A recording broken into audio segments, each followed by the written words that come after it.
is Chet Holmgren, and I'm down to dunk. This is AJ Mitchell, and I'm down to dunk. This is Alex Crusoe, and I'm down to dunk. It's like baby bottle pop. Yeah. Mm-hmm. This is Adam Flagler, and I'm down to dunk. Hey, it's Isaiah Hartenstein, and I'm down to dunk. This is Cason Wallace, and I'm down to dunk. I can't spell Lucas. Hey, how do you spell Lucas? How do you spell Lucas? This is Lou Dort, and I'm down to Dort. This is Nikola Topic, and I'm down to dunk. This is Dylan Jones, and I'm down to dunk. This is Isaiah Joe, and I'm down to dunk. And there's probably like 50 to 75 Beanie Babies. Give me like your top 3 Pokemon. Brother, I can't even name. This is Jay Will, and I'm down to dunk. Sometimes the way his brain works is it leaves a lot to be desired. This is Kenrich Williams, and I'm down to dunk. Charmander. Yeah. Charmander. Or you're more of a Charmeleon guy. Charmeleon. This is Shea Gilgeous-Alexander, and I'm down to dunk. Schlecht. You know what it means? Yeah. That means like bad. It means bad. Yeah. Yeah, that's me. Well, it was a good interview, so it wasn't bad. J-Dub, year 3, and I'm down to dunk for the 3rd time. Thank you. Welcome to Down to Dunk. I'm your host, Andrew Schlecht. We're part of the Athletic Podcast Network. With me, as always, on a Monday is my good friend, Michele Berra. Michele, what's up? Well, first of all, I have to control myself because the Kenrich Charmeleon is something. It's one of my favorite intros that I've done. Yeah. It was really fun to put together. And by the way, if you want to see more of these videos of me with the Thunder players on Media Day, I posted all the full videos this morning. And so you can go check those out on our YouTube page. If you're listening to the pod, which most people do listen to the pod, you can go to our YouTube page. Please just hit subscribe. We have a ton of people that listen to the show that have not subscribed. And so if you'll subscribe now, that would be great. If you are watching now live with us at 2:01 p.m. on Monday, hit the like button. We very much appreciate that. Also, if you would like to attend a basketball game with the Down to Dunkers, you can do that on Friday, November 8th is Down to Dunk night. So join us. Be sure to get your tickets. It's still pinned to the top of the Down to Dunk Twitter account. If you don't have Twitter, just go to twitter.com, search Down to Dunk, and you'll find it. So it's going to be a great time. Last night was the home opener. It was an absolute delight to be back in the Paycom Center to watch a game, get to kind of catch a vibe around the team, get to see lots of dunkers. I met a 12-year-old dunker last night who was not my son, by the way, who was also at the game. His name was Graham. I'll give Graham a shout out because like that's like the thing that I meet a lot of dunkers around but I have not met many young dunkers. So we keep this feed clean for a reason, and that's for people like Graham. So shout out to Graham, who I met at the Thunder game last night. He stopped me and he was like, "Hey, do you have a sticker?" And I was like, "Yeah." I was like, "Do you actually listen to the podcast?" And he's like, "Yes." It's like, wow, like this made my day. I was so happy. So anyways, the Thunder beat the Hawks last night you look at the score and the score tells you nothing about what the game was. Just absolutely nothing about what the game was, because that game was nip and tuck until really the 10-minute mark of the fourth quarter. And about with 10 and a half minutes left, the Thunder flipped this switch from like a C- game to like, hey, we're going to give you A+ game for about 4 minutes and we're going to end this thing. And that's what happened. It was such an interesting game because it was like over just like that.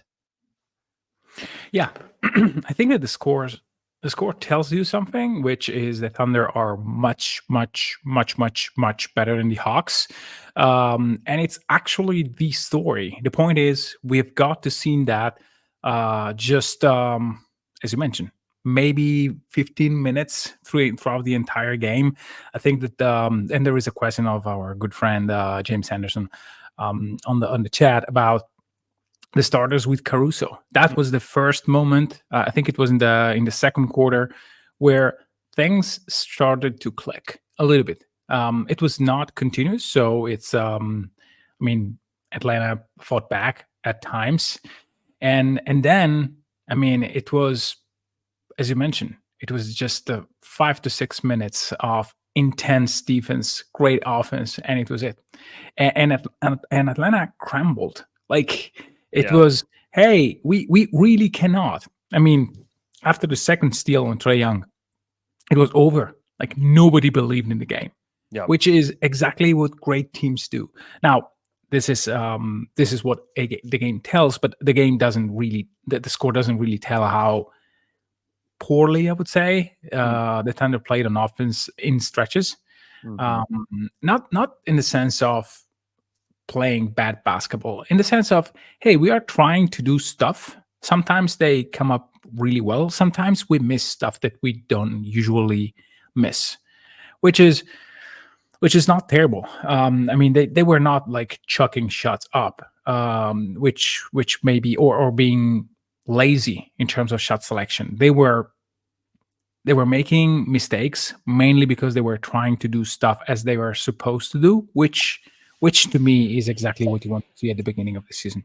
Well, if you get a nice percentage, why not? But it's not an issue if you see that the team is working on offense on the things that they are supposed to work on.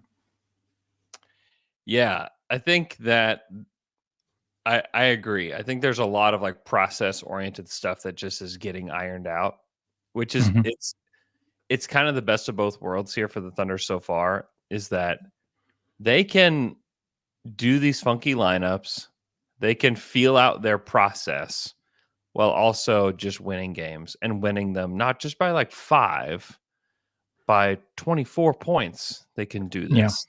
And so like they aren't necessarily giving you like their like playoff fastball, but I do think like they are finding ways to gain advantages through this, and like some of it will work and some of it won't. We've been through this process with Mark for years now, where we've seen how he likes to handle the regular season, and we're kind of seeing it almost to like an extreme degree because they've had 3 different starting lineups in 3 different games, and I kind of like it. I didn't know that they would do this.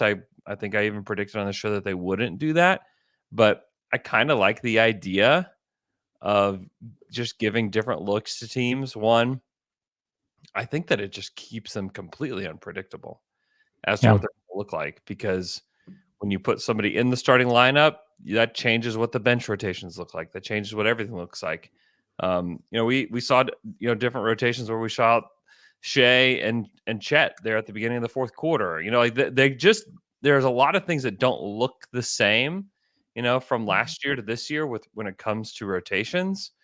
And it's been cool to watch so far, just because almost everybody is just really good. That's on this team. For the most part, like I don't know that anybody's like played like really poorly, as in like they're doing things that they shouldn't do. Some of it's like there's not like the shot making hasn't been just like stellar, through the first few games, but especially J-Dub, if you want to name names. Sure. I mean, he has been not the version we expect out of the gate. Yeah. I mean, he's 41% from the field, 20% from 3, 50% from 2, and then he is 58% from the free throw line, only 7 of 12 from the free throw line. So like those are numbers that will all come up. I mean, that's the interesting thing. Like how many guys that have shot or that have played a decent number of minutes are shooting above 40% from 3 right now, Michele? I have the stat page of the Thunder in front of me. I'll try not to look at it and look at just at you. I think maybe just Lou Dort. It's just Lou Dort. Lou's at 45%. Wiggins is 33. Isaiah Joe's 33. Shea is 30. Oos is 30. Dub is 20. Chet is 20. Caruso 16%. Casey Wallace 11%. AJ Mitchell has missed his 1-3 that he took. That to say, the team's shooting 27% from 3 as a team so far this season, and they are still just like clocking teams. Like what happens? And they're 3-0 for the first time since 2016. which is kind of funny to think about. That's the last team that was 3-0 is like that Russ team. I was trying to look back at who they played because they actually won their first 4 games, and they were 1, 2, 3, 4, 5, 6, 7. They were 6-1 after 6 games, and then they lost 3 in a row. But pretty interesting that that's the team that it goes back to, because when you think 2016, you think about Kevin, but Kevin wasn't on that team. He was on the 15-16 team. Yeah. So yeah, I mean there's a lot of improvement that can happen within this team, and a lot of it is like shot variance stuff, because I just don't think they were shooting like bad shots. I feel like the quality was fine. They were just missing. Yeah. Yeah, which is something that is bound to regress to the mean, which mean it's not yet known. I mean, I think that Shea is taking more difficult threes compared to last year and at more volume. I don't know where he will settle. If he settles at 34, 35% on 7.7 attempts, I still think that is the way to go, because it's basically having a 60% from 2, well, maybe a little bit less, 57% on jumpers in terms of effective field goal, which is something that is extremely good. So maybe they will settle around 37, 38% as a team, which is lower than last year, but that's not 27%. This is going to be better. Caruso is shooting the ball horribly, even if the shot quality is actually very good. Same with Case and Wallace. And I mean, if I have to, with these two, you don't have to pick, but if you have to choose between their defense and their offense, these 3 games have shown you, hey, if they do what they did defensively, this team is insane. I mean, last night, Trae Young was just miserable after that moment where he was switched on either on Caruso, Dub, even Shea got him with a sensational swat. So it was just everybody were focused on defense to a extremely high degree, and this team is just they want to be that first and foremost, and it is clear. And again, on the shot quality thing, I think that Hartenstein will. Don't you dare give me a Steen on this show. Yeah. I mean, it's again, it's a joke of that movie that I did already last week. But it's apparently someone is believing that is the pronunciation. Anyhow, he will be crucial for getting more trees and better trees. And as soon as he comes back, I think we'll see that.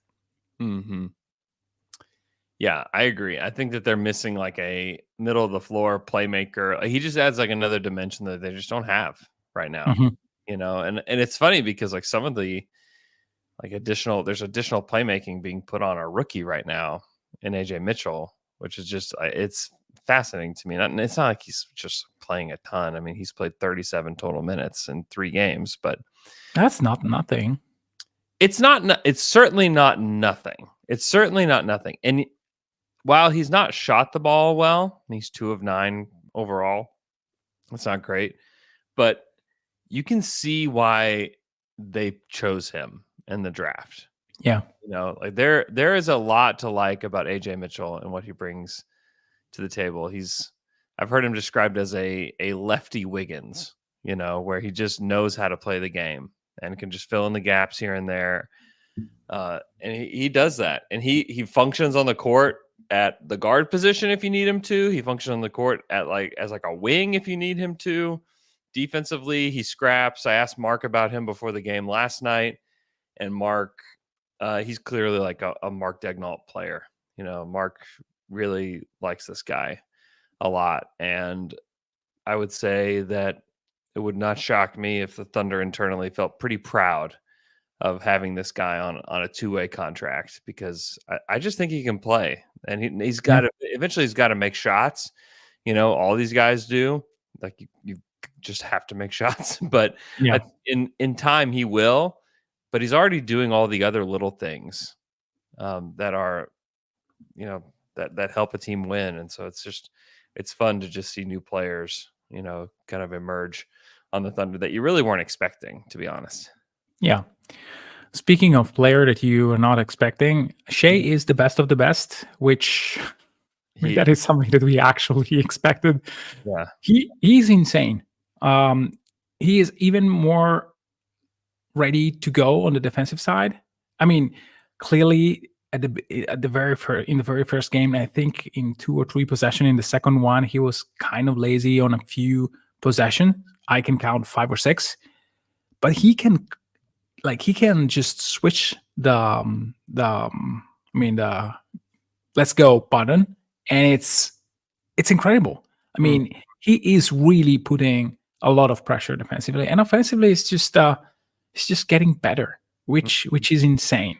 And I like it. He's a little bit more vocal and playful with the officials. I mean, there was a moment after he didn't get a call where he scored a very, very difficult basket, and then he looked at the referees and said nothing, where he clearly had contact.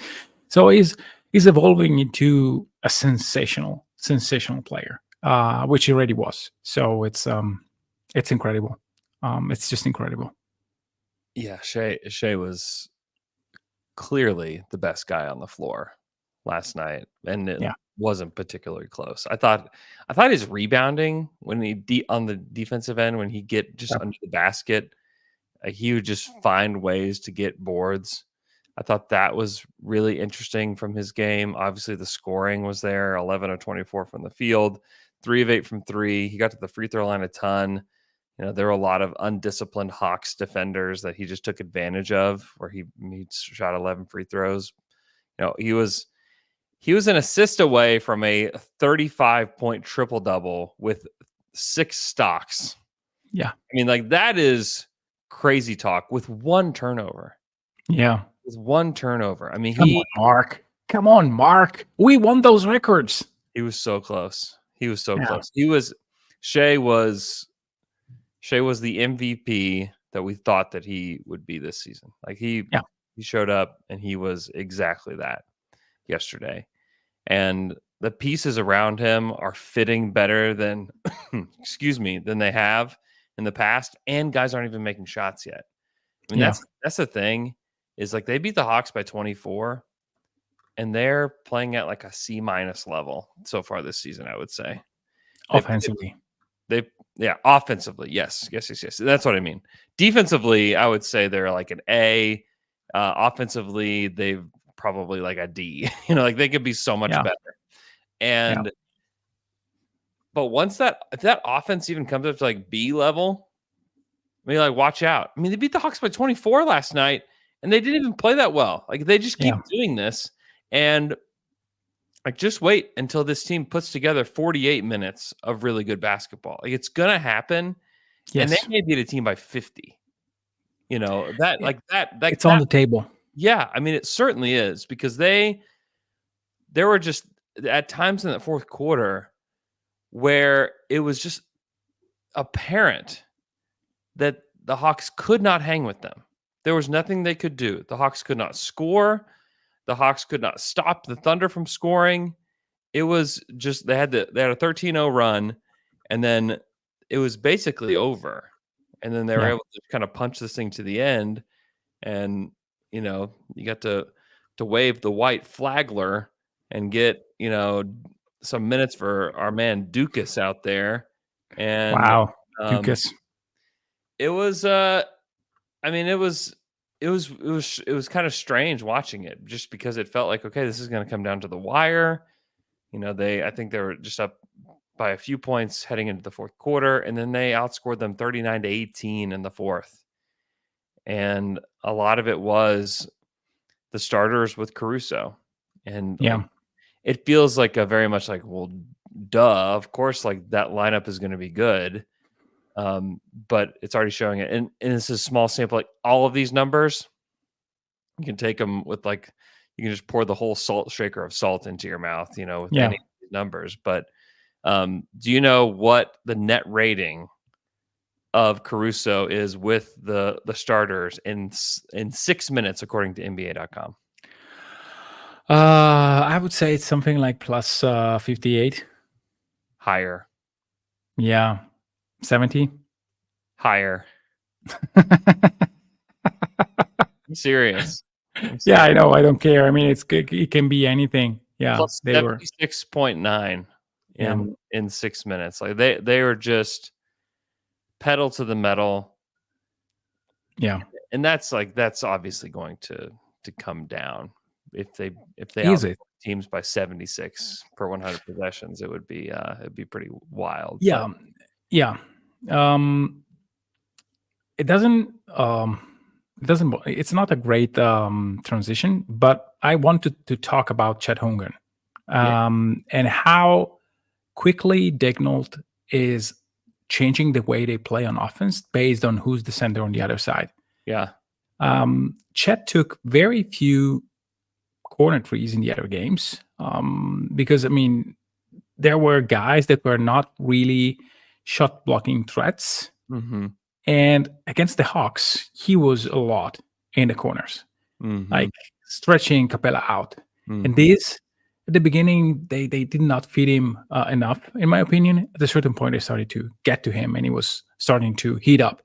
And the game changed also because of that, because of the fact that when Chet hits his threes, then everything changes. And the position in which he hits threes depends very well on the way in which the opponent team guards pick and roll. If they leave the center home, then playing pick and roll, it's not the way to go because Chet is not a great above the break 3-point shooter. And then it makes sense to do a guard pick and roll and having Chet in the corner where he can A, be like more effective, and B, he also has the ability to put the ball on the floor. And that thing to me was apparent last night. And I mean, it's just those little things that sometimes really change the perception that I have of a coach. Like, this is a very minor thing, but it's there, and you can see how quickly the players react to these coaching inputs. It's just great. And by the way, Chet looks amazing. He was so efficient last night, which he wasn't in the first two games. Yeah. And defensively, at a certain point, he started to swat here, there, left, right, up, down, whatever. It was almost impossible. The Bulls decided not to attack, period. Yeah. Let's jack up threes because we don't want to mess with that. The Hawks tried, and it finished poorly. Yeah, Chet looks so improved. Like he's definitely stronger. The rebounding really sticks out to me with Chet. Like, he just is a better rebounder, and some of that comes from just being stronger, and some of that just comes from experience. You know, he is 25, 9, and 4 with a steal and 6 blocks last night. I mean, it's wild. His handle looks better. Everything looks better. I mean, this is year 2 and 3 games of Chet. Yeah. I mean, the ceiling for this guy is outrageous. Like, it's sky high what he can do. And this is part of why, I mean, we already talked about Shea, like he's this MVP candidate. You know, Chet, J-Dub finished with looks like a great stat line, 29 and 5 with 2 steals. I mean, that's great. He didn't hit a 3, and he didn't really finish particularly well around the basket. And I feel like he's going to eventually start catching a rhythm. Yeah. I mean, to have 3 guys that are hit the 20-point mark or better, that are contributing as distributors like they are, that are rebounding the ball like they are. Yeah. I mean, I'm entering this like hyperbole zone where I just can't help but think about what this team is capable of. You know, and this is with key rotation players out. Yeah. You know, this is with Hartenstein out, who you think is potentially the starter for this team. You know, this is without a real backup center. I mean, Oos is playing 8 minutes of backup center for this team. I mean, that's he was not bad. He's not bad. He's okay. He's fine, which is also very good that he just is fine. You know? Yeah. Like, it's great just that he can come in and But just think when Hartenstein will be there. That's what I'm saying. Is like, what is going to happen? What is this team going to be able to do if they already look this good? I mean, the Hawks were undefeated coming into this game. Like, they've looked pretty good so far this season. They looked okay in the first quarter. Oh, they I looked mean, through the first 3 quarters, honestly. yeah. And like they played the Nuggets, who are a complete mess right now, but they really handled them. They actually have kind of a soft schedule coming up where like if the Thunder can start getting it together offensively, like they can rip off a lot of wins here. Like they can bank a lot of wins here Yeah. at the beginning of the season, including in San Antonio, who will be without Devin Vassell on Wednesday. He had to have foot surgery. I think he's going to be back soon, but so there's there's a real opportunity here for the Thunder to get ahead here in the West and bank some wins and really build on what they have going here. I just once you have Hartenstein back, I just don't know like where the real weakness is, especially if like you can get like decent production out of like AJ Mitchell and like Cason Wallace looks really good. And I mean, there's just a lot to like about this team. And I mean, I'm not even just thinking about this season. I'm thinking about like, what does this team do in 2 seasons? Whenever you get continuity and you have J-Dub and Chet and Shea all in their prime. Yeah. And you have guys like Cason Wallace, who has, developed for a few years. And you have Caruso, who has played in Mark Daigneault's system now for a couple of years. And, Aaron Wiggins is still in the fold. What do they look like? I mean, this team, like, I really believe this team has like the DNA for like greatness. Yeah. And I think that we could be like starting to watch like the team of the next, 8 years here in Oklahoma City. Like we're starting, like we saw a little bit of it last year and we're seeing more of it so far through 3 games. But I just can't help but think that this team could be truly special. I believe that they have that capability. Yeah. Yeah, they have. Let's I don't know how to say this properly, but let's savor moment of this season because it will be insane looking and watching this team growing before our eyes. It's actually the 3rd year. I mean, when they won 40, when they went 40 and 42, we started seeing stuff that make our eyes like a little bit brighter. Like, wow, this is hey, who knows? Let's see what happens with Chet. And last year we saw glimpses of a team that could really be different, that could really be one of the best. And again, we saw 3 games in which, if you want to be, if you want to go low on the expectation, they shot the ball horribly. They were inconsistent at times. So there are problems here and there. But then you see those moments. You see when Caruso has his 5 minutes of completely insane defense. You see Shea tries 3 balls, and then as soon as the guy makes a step towards him, he's done. He's good. He cannot be guarded by anybody. I mean, I know that we had semi-good defenders getting at it at him, but it was almost, I can shake anybody off. There are guys that may bother him a little bit more, but overall, I mean, it's just, hey, I'm doing whatever I want. And on the top, there is Dub, who is extremely inefficient as of yet, he is efficient, so it will be back. And Chet, that is improving incredibly. So yeah, one is allowed to dream. Yeah, I mean, we're just seeing just like the first few games of this, and it's been pretty great. It's been pretty great to watch so far. Let's take a quick break, and when we come back, we'll talk a little bit more about this team and about the matchup with the San Antonio Spurs on Wednesday night. We'll be right back.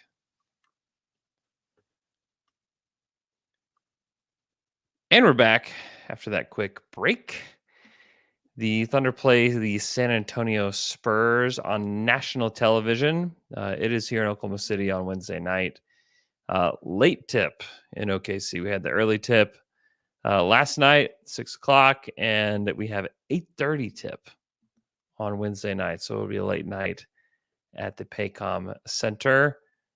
But yeah, the Spurs, who have not looked great so far this season, they're 1-1. They did beat the Houston Rockets 109-106. I'm intrigued to see what San Antonio does. They do play Houston again tonight, and then OKC is the first night of a back-to-back for them, where they travel from OKC to Utah. So intrigued to watch them again tonight as they kind of try to get their footing. But then I think, it's still an interesting matchup. The Spurs have played the Thunder. They did play them well at times last season. There were times where the Thunder completely blew them out, but Victor Wembanyama has not quite lived up to the expectations, which are like unreachable. Absurd. Yeah. And, he's 23, 8 and 1 with 2 blocks. And people are like, a really slow start for Wemby. He's like this second-year player those are outrageous stats. Those are great stats for a second-year player. Yeah. But anyways, I'm intrigued to see how the Thunder play against this team. I want to see them play like high level competition, but anytime you can get Chet Wemby, like give me Chet Wemby. Yeah, give me Chet Wemby, and also give me a game where there are games that are full of how can I say, competitiveness. Yeah.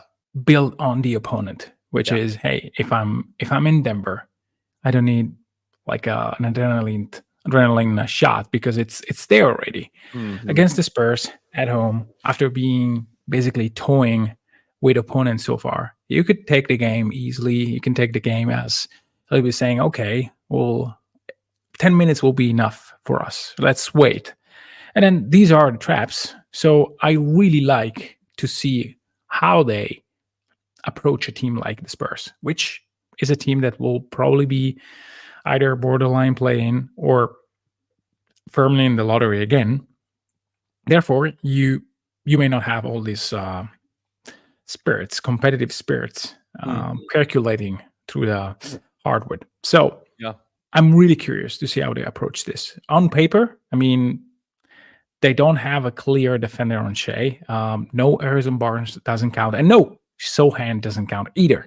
So it may be that they try to play all Chris Paul just to try to trick him. But there is really nobody. Maybe Stephen Castle for a few moments, but he's nowhere near ready guarding a player like Shea. So I think that it's an issue right there. And then in general, they don't have extremely problematic size. Wemby is clearly very good, extremely good. And so the one-on-one matchup with Chet is going to be interesting, but I don't see any clear mismatch that can put them into serious problems against the Spurs. I think that, Sohan, yes, he's taller than Dub and taller than anybody else not named Usman Jang available. But I think that like a guy like Dort, who, by the way, was just sensational last night. He was just amazing. Got a tech last night too. He got a tech, which I liked. It was just perfect in terms of decision making. So a guy like Dort can really guard Sohan with very few issues. So let's see. It's about how they approach the game, not really about how they scheme out the opponent. Yeah.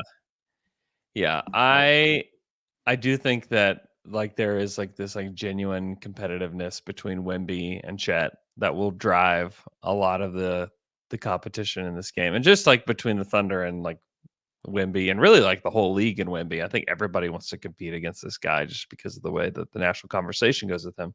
So I think that's good. Also, the Thunder will be more well rested than they were last night. They're coming back from Chicago. They were stuck on the airplane for 2 hours on the tarmac. Nice. Not able to move because of like a issue with the fuel of the plane, I think. Not that there was like an issue with like the fuel tank, but with just like the process of fueling it. There was an issue there, which is just probably just so frustrating. Yeah. For Hey, pay the bills. Sorry. It's not even that. Like it was like a clerical error on the part of like the airport or something. Like I don't even understand. Yeah, what it was, but I guess they were. I mean, yes, it was a joke, but it happened in shipping that they actually forgot to pay the bill, and there was the fuel was not brought to the ship because of that. So it doesn't happen in planes, yeah, but it happens in real life shipping. So that is, yeah. That's so Hey, we're here. I know. Just bring the fuel. Nope. Yep. There was one bill that was not paid, so we will not bring you fuel. Yeah, happens. Yeah. So I mean, I think that they didn't get into Oklahoma City until like 4 a.m. and we all know what that's like to have to go to work when you're exhausted from the day before. And they looked it. From the jump, they kind of looked like a team that had gotten in at 4 a.m. and Yeah. they, found a way to get together. They get some time off. They will get some rest today and then back at practice Tuesday and then get to, play at home Wednesday. So, they'll be more well rested for the national television game. And you get all day, before the game. I mean, it was really, the 6 o'clock tip comes quickly on a Sunday. So a little bit better positioned for the team on Wednesday night. So that is overall a good thing. Just being around the team last night, getting to go to the locker room and kind of just try to catch a vibe with the team and see guys, a few guys coming in and out of the locker room. And this team is like really locked in, and like their team chemistry, we see it, in the post-game interviews with Nick Gallo. We see it, in the post-game room. Guys are like encouraging each other and they kind of want to watch each other, ask and answer questions and all these things. J-Dub's vibe last night was great sitting at the podium. I was asking him, so I asked him just about like what it's like to be out there when it's essentially these 5-guard lineups. Mm-hmm. And they played very, very small lineups. Yeah. And J-Dub was pretty funny about it, because like one of my follow-up question to him was like, well, do you get an assignment, like a positional assignment when you're going out there? Like, what's that like? And he just sat there and thought for a second, and he was like, I don't know. And Chet was standing over off to the side, and I don't even know if you can hear him. I need to go listen back like on the Thunder YouTube page or something, because Chet's over off to the side and he's asking Chet, he's like, Chet, do we get assignments? And Chet's like, well, we don't really get assignments. We just kind of are. You're either like a handler or you're somebody who's cutting off, like it was just funny, like hearing them try to like process it, but I thought like the 5-guard lineups were particularly interesting. And then just J-Dub trying to answer that question, and then J-Dub asking, he was sitting up at the podium with the 2 rookies, which was kind of a funny pairing, with Alex Reese and AJ Mitchell, because they wanted Alex Reese scored his first NBA points last night, so they wanted to get him to the podium. But then AJ Mitchell was up there as well, who had a nice game, but he asked them about their first NBA points, and the vibes were high last night for the Thunder overall. Yeah, I can imagine. I mean, they are, again, I think that they see that they are getting results while not being perfect on the court, which is, and great results. Not like, yeah, we won like 3 games by 4.5 points or whatever. So yeah, it's, I mean, I hope that the spirits remain high no matter what happened, which is impossible, because but seeing those guys so happy, and seeing Jay Will that is not even playing, and you can hear him from the telecast at like in so many points of the game, like he's always there. It's just great. By the way, do you want to do a little trivia? Always.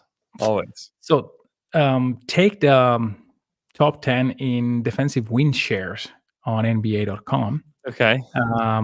I put like 25 minutes over 3 games total played, just to have some sort of threshold, arbitrary threshold.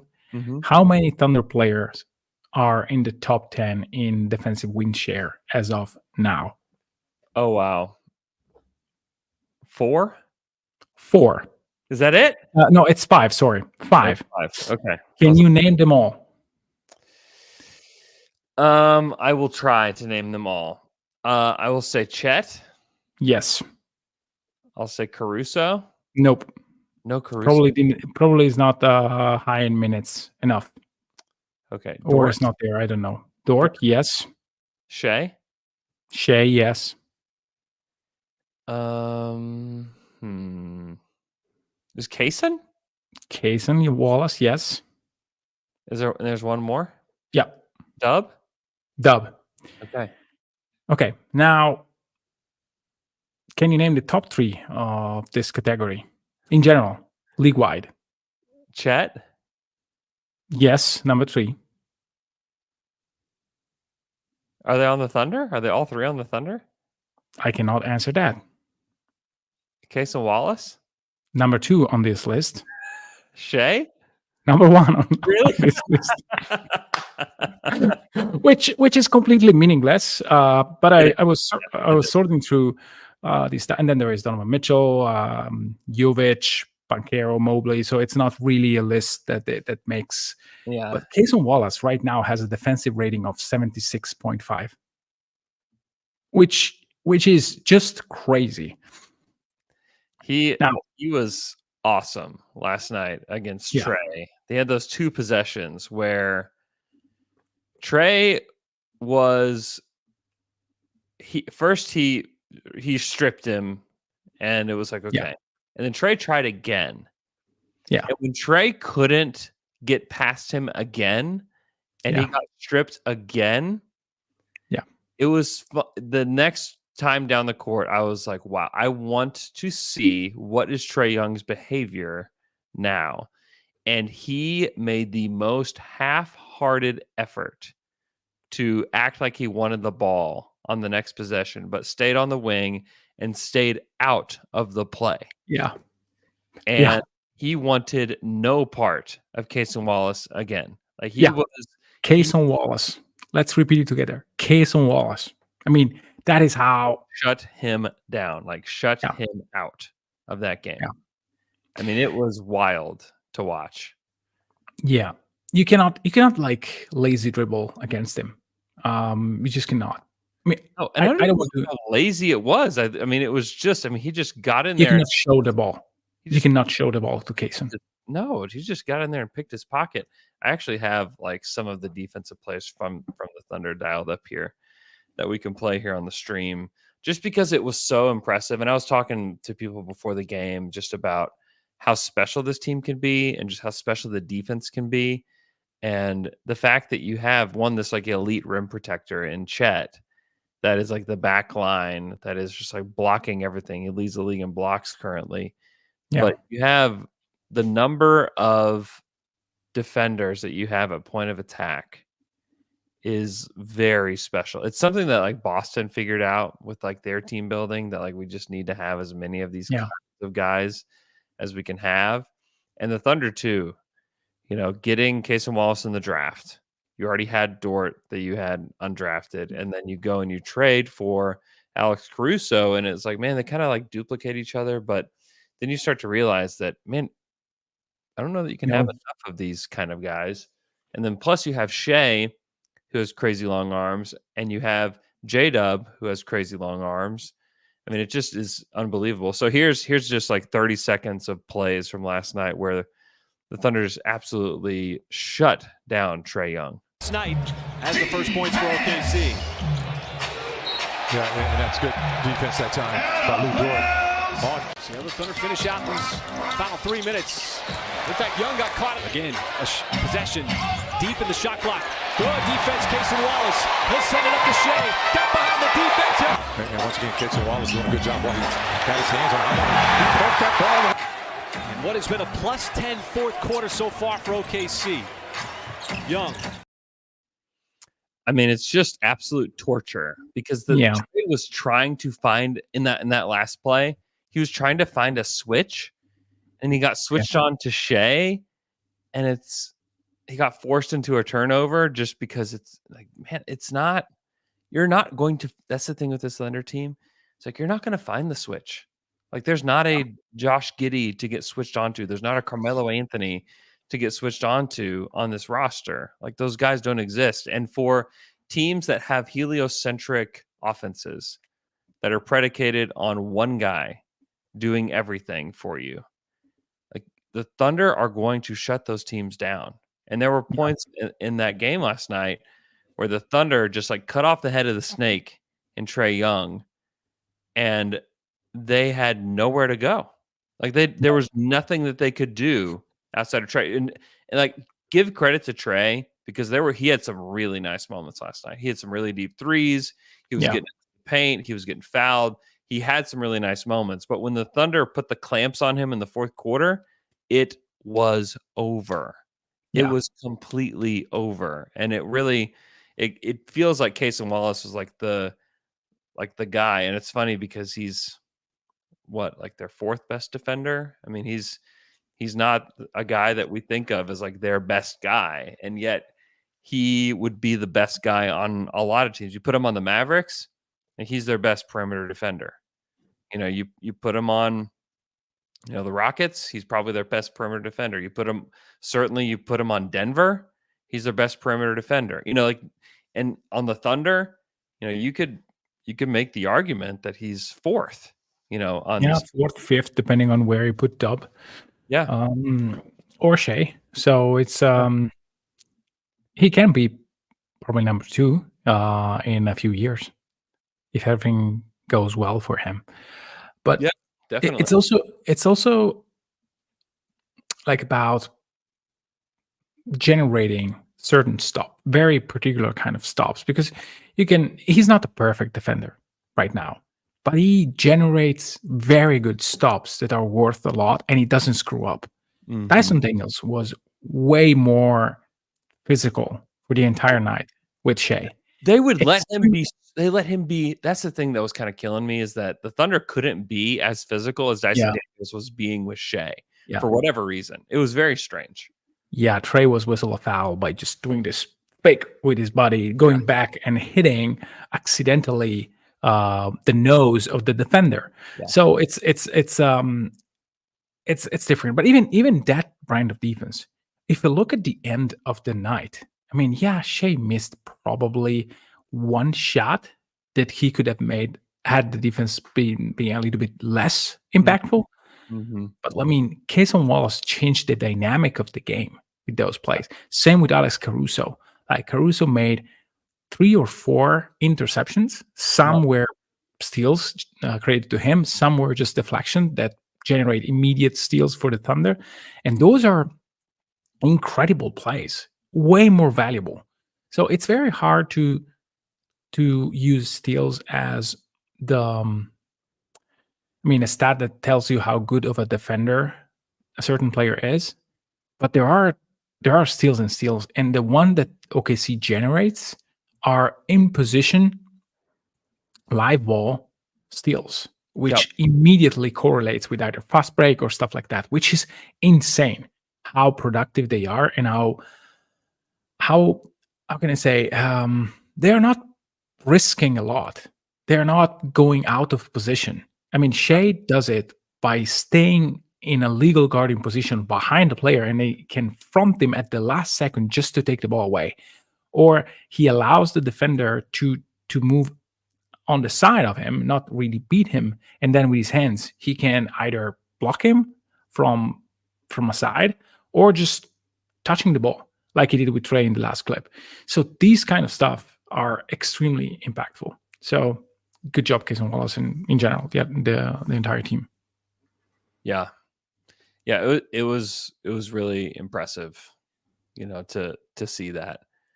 Other things that I saw in this game, we mentioned Oos briefly earlier, but like he played a fine fight, like 8 minutes. He was a plus minus of 0 and 8 minutes, and he hit a 3, and he He had a nice rebound, and he ran the court, and he played as big as he could. And I thought he was Yeah. fine. I thought he was absolutely fine. I didn't have any issues with him. You can see him getting better. It's incremental, but like as he gets a little older and is filling out a little bit, like he looks totally fine. I'd love to see Isaiah Joe catch fire. He was 5 from 3 last night. I would love to see Isaiah Joe, have a game where he hits 5 threes, and I think would be a huge difference maker off the bench. Let's see. Wiggs was better off the bench than as a starter by quite a substantial margin. I don't think that he has the same space that he has as a bench guy compared to when he plays with all the starters. But hey, he has to get used to that anyhow. So I'm not against this strategy. It's fine for me to start whoever. I kind of like Wiggins theoretically off the bench. I think that there's just as a cutter and as a guy that can kind of fill in the gaps, I like that. I think that there could be some nice moments with him as a starter, but all these pieces are so interchangeable. Yeah. For the most part, that like, is there necessarily a guy that you just would be like, yeah, I don't really like that. I mean, aside from like rookies and whatnot, but there's not. Would you be fine starting Usman Jang against the Spurs? Honestly, like I don't think it would matter. Like, I don't think like it's going to make or break the team, to be honest. I mean, it would strengthen the bench, And I think he would be totally fine because defensively, I don't think he's bad. No, it's not bad. Defensively, I don't think he's bad. And then offensively, he's shooting with confidence from 3, and it looks good. It looks better. The shot looks fine. I don't think I honestly like if you have gripes about Oos, like I don't get it because he's been fine through these 3 games. Like I don't think there's been like major issues. Like he doesn't look like Poku 2.0, Like he just doesn't. No, he's not wild. He's making proper decisions. He's taking the shots that he should take, and it's quick enough, smooth enough. So that's okay. Just keep shooting the ball when you're open. Just compete on the defensive side, and that will bring you minutes. There are minutes to be had in that role. There are teams where you can probably use a little bit of ooze with a center. I mean, he can play here and there with Hartenstein or with Chet if they need size, and if the shots projects in an upward direction, then that can be maybe Al was right. Maybe Usman Jang will play more than Jay will. Who knows? It's too early to say. I would not bet. We haven't seen Jay Will yet. I'm interested to see when we will see him. We'll see Jay Will. I'm interested to see when we'll see him because I do think that he provides like the Diet Coke version of what Hartenstein brings. He can pass it a little bit. He can do a little bit of the DHO stuff with guys that Oos is not able to do. Oos tried to like set a screen and roll to the hoop, and like Shea threw a terrible lob pass to him, and he was clearly not ready to be a roller like that to the rim. Like there's just like moments like that where you're like, okay, like that was a little awkward. But I think putting him in a position where he can be more of a wing, I'd like to see him more in his natural position because they are asking him to do something he really hasn't really done traditionally in his career. I mean, Mark was talking about it before the game last night that like Oos was like a point guard basically when he was playing for the Breakers, and they've asked him to do a lot of different things. And like in the G League, he was a wing. He was more of a 3-4, with the blue, and so he's been asked to do a lot. Whether he makes it ultimately or not, like who knows? I mean, he could develop and become a nice role player. It's just I don't know. Probably too much Oos talk, to be honest. Hey, he has been good enough, so it's fine to give him a shout out. Yeah, I thought Zachary Risache was kind of awesome. Yeah. For all like the talk about him like not being ready or whatever, I thought he played well, and he has really good size and uses his size pretty well. I was actually pretty impressed with him. I think that if you somehow grabbed odds on Ricochet for Rookie of the Year, I think like, he's going to have a shot at it. Because one, like I don't know who else from this rookie class. There's nobody else. Yeah, grab it. But who would have thought that the number one pick would have a chance at Rookie of the Year? After what a last weird turn of events. It is a weird turn of events. It is absolutely a weird turn of events. But he looks fine, and I actually like that they're starting him. The Hawks are in kind of a weird spot as far as like their team building and development and everything. But I think that they found something that kind of works. Capella is just fine as like a starting center. I still like Okongwu. I thought he had some nice moments last night. Yeah. And then part of it is like they need to get healthy. But overall, like I like what they have going on there. Like if Ricochet develops and so does Jalen Johnson, and you have Trae Young there, and if Dyson could ever shoot it, which I like Dyson's defense fine, but like I don't know that Dyson Daniels is like going to be your permanent starter. Like they really just need like one more wing in there, like to develop and to like figure it out. And if they just had that one more like bigger shooting guard, I think that they're basically like a bigger shooting guard away from being like a fully functional team. Even though Daniels has had a nice start of his season, like I just don't know that Dyson's ever going to like develop into a good enough offensive player to like be a full-time starter, in this NBA. I feel like Dyson like 7 or 8 years ago, like would be a starter in the NBA for sure. He's a starter. Yeah. But in this NBA where you basically have to be good at everything to play, I just don't know.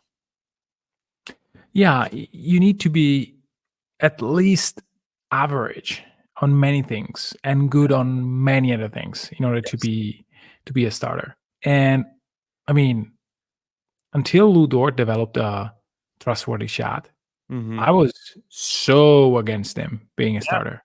I mean, even being on a team, because he is clearly an impactful defender. But if you are not the decision maker, which he improved dramatically, it's the thing that he improved the most. It's not the shot, it's the decision making on both ends of the court. And Dyson Daniels is a good defender, not a great one. He's not Marcus Smart as of now. He's not even Cason Wallace, I would say. And he has a nice floater, but you can go just so far with a floater. It's not you need to have something else. Yeah. And I don't think that he is there right now. Yeah, I agree. I like him just fine as a player, but if he's like a bench utility guy, great. Like that's. But if he's like he played. What did he play last night? Played 34 minutes. I just think that's a lot. That's a lot to ask of Dyson. And it's funny because the Thunder couldn't. It felt like for so long the Thunder could not find ways to acquire these kind of guys. And now it seems like they have all of those guys with Wiggins and Dort and Caruso and Isaiah Joe and Cason Wallace. I mean, like they just have so many of those kind of guys that are great defenders or good enough on offense or just well-rounded wings that can play in those spots that like every team needs as many of those guys as possible. And the Thunder just found a way to have a lot of them where, I mean, you remember like they just needed, could we just get one? Could we just have one with Katie and Russ? It was get good Randy Foy. Yeah. Like I gotta try Randy Foy and, Corey Brewer and Ronnie Brewer. And, it's just Tabo was good at times, but then like his shot would just completely vanish. And then you had Andre Robertson, who was like top tier defender, but a complete record scratch on the other end. And it was just like this push and pull. And like, could they ever find the guy? And, now they're like overflowing with like the riches of these two-way wings, and like some of them are like a little small, but they all play big enough that you don't have to worry about it. Like they have Yeah. the tenacity, which I think is like something that the Thunder have almost like discovered a little bit. Is like these guys that maybe are being overlooked because of their size on the wing.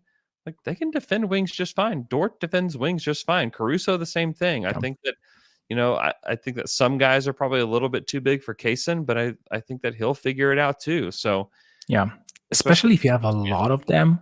Yeah. Where you don't have one that has to take a total task for the entire night. Yeah. If you can do Yeah. 5 minutes Dort, 10 minutes Dub, 10 minutes Kaysen, 5 minutes Caruso, whatever, on Luka Doncic, for example. I mean, that is the way to go, because for 5 minutes, you can play bigger. You can really put all your energy, and then you probably swamped or tired or like whatever, and then you can get a turn on someone who is more in the role of the guys that you normally guard. And this can be the strategy. By the way, is there a more perplexing move that Presti did, that trade for Joffrey Laverne? When we were mentioning Randy Poison, yeah, that year they also traded for Joffrey Laverne.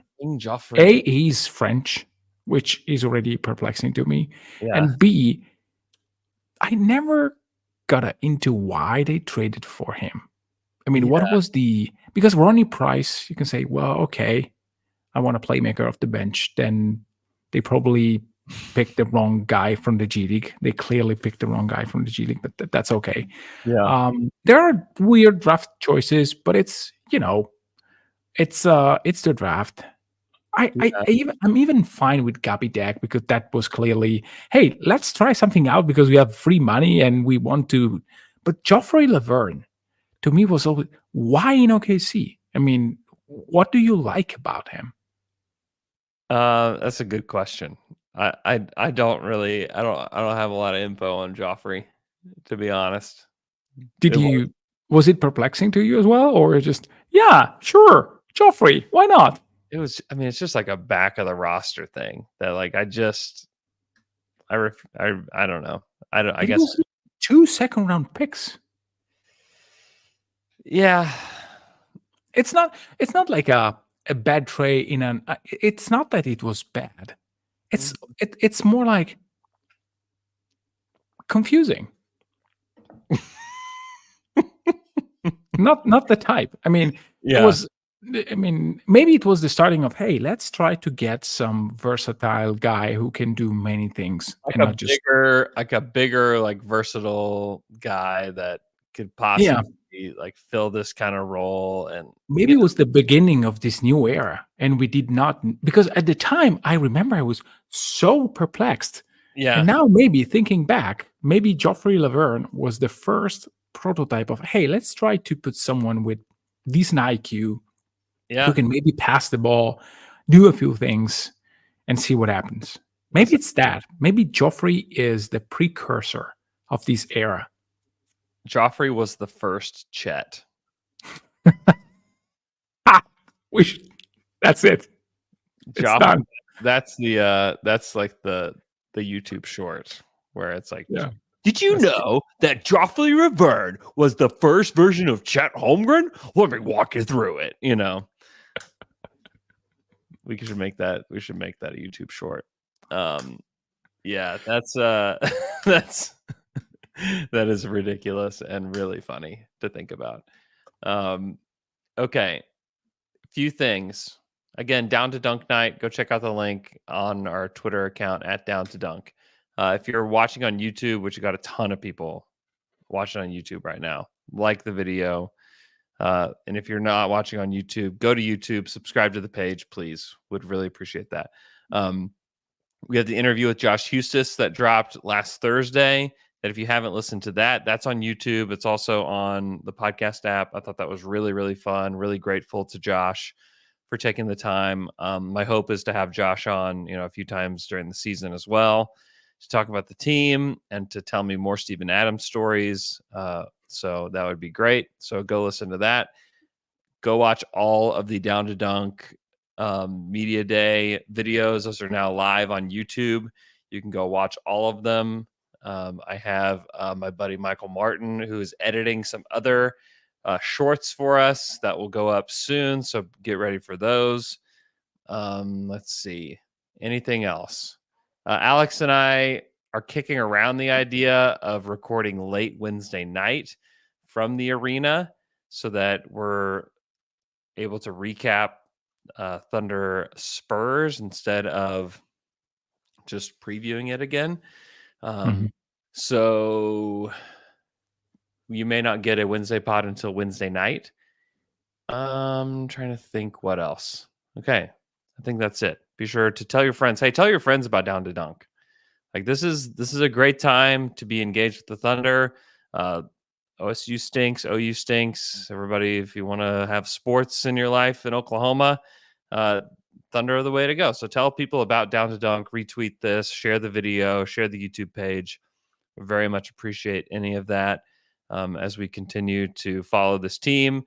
We'd love to continue to grow this thing into some. I mean, I never imagined it would be this when we started it, but certainly I would love to continue dreaming about what this thing can be, and that certainly can happen with the help of the Dunkers. So would appreciate you guys just sharing the show. Also, if you got a gym, I need a practice space for my son's basketball team. So please help me. Help me. I need help with that desperately. I'm desperate for a practice facility for my kids. So hope you guys are having a great day. We'll talk to you guys again on Wednesday.